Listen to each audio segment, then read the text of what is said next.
Olá,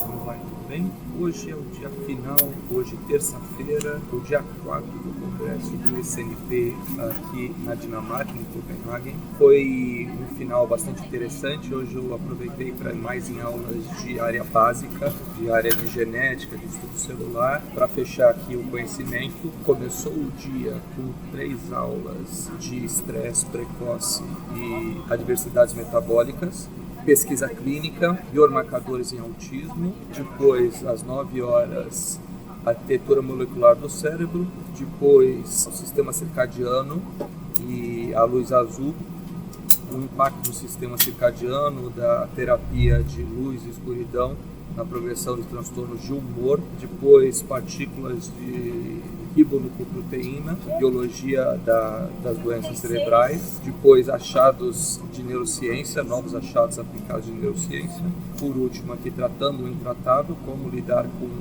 TDAH resistente, 2 campfires, falando de burnout em cuidadores de saúde e comorbidade, os custos das comorbidades nas doenças psiquiátricas, nas doenças mentais. Depois uma plenária de genômica em doenças neurodegenerativas, depois ainda antes do almoço, sessão de pôster, depois do almoço mais uma plenária, que eu assisti muito interessante, da Hermer, do Reino Unido, de fazendo diferentes approaches aí para o tratamento de depressão, para diagnóstico.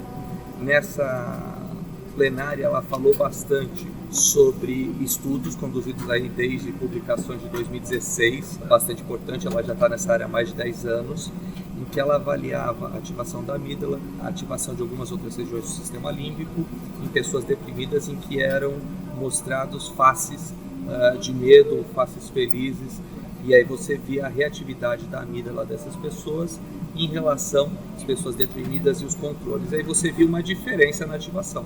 E aí esse estudo depois avaliava pessoas sob tratamento antidepressivo, no caso estalopram 10 mg, já no 7º dia, tendo mudança nessa resposta da região da amígdala. Então, um estudo bastante interessante, e aí ela queria ver a diferença entre respondedores e não respondedores, se isso tinha uma diferença de fato significativa e se isso poderia dar um insight para a psicoterapia. E aí o estudo de psicoterapia foi vendo essas pessoas, se você poderia fazer esse viés do reconhecimento de faces positivas e negativas e treinando essas pessoas, se você poderia melhorar a resposta antidepressiva.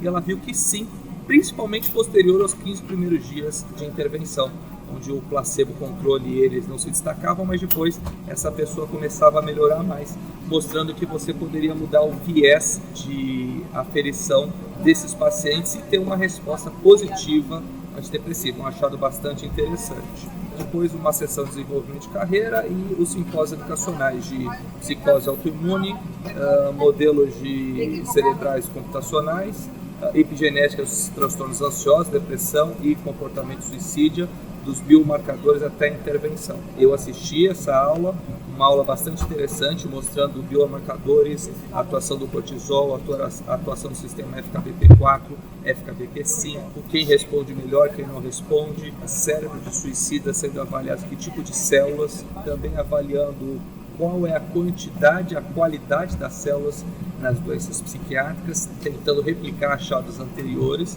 que foram vistos, mostrando a epigenética na atuação desses transtornos. Outra aula falando sobre a mãe deprimida ou com ansiedade, com cortisol mais alto, mostrando um fenômeno epigenético que poderia acontecer e a prole posterior ter atuação.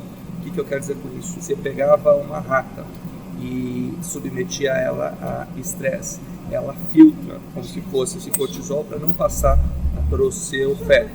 Depois de inúmeros estresse ou estresse crônico, você perdia a capacidade de filtração desse cortisol e você começava a ter acometimento na prole, e essa prole nascia com o hipocampo já desmielinizado, menor, com menos células, uma menor qualidade.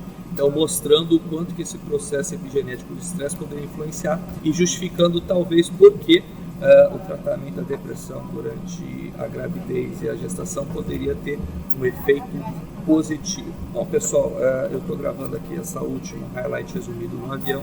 Eu já estou voltando para São Paulo. Esse SNP, como sempre, fantástico, muita coisa interessante. O que ele mostrou? Que a gente continua tendo muito mais perguntas do que respostas. A gente tem caminhado ano a ano para dar mais dados. Então, os highlights desse congresso, acredito que seja o sistema glutamatérgico, a epigenética, novos modelos antidepressivos, a atuação em alguns receptores serotonérgicos, o estudo de psicodélicos, modelo farmacológico deles para atuação em outros campos. Está se dando muito valor aqui para a questão de fato de saúde, atividade física, teve corrida com o presidente, yoga todo dia de manhã, dietas saudáveis para o cérebro. Então existe uma preocupação crescente nesse âmbito. Eu acho que este foi a marca do SNP de Copenhagen, de falar sobre neurociências de uma maneira unindo a básica com as clínicas de uma maneira bastante interessante, bastante didática. Espero que vocês tenham gostado. Tenham uma boa noite e vejo vocês na próxima.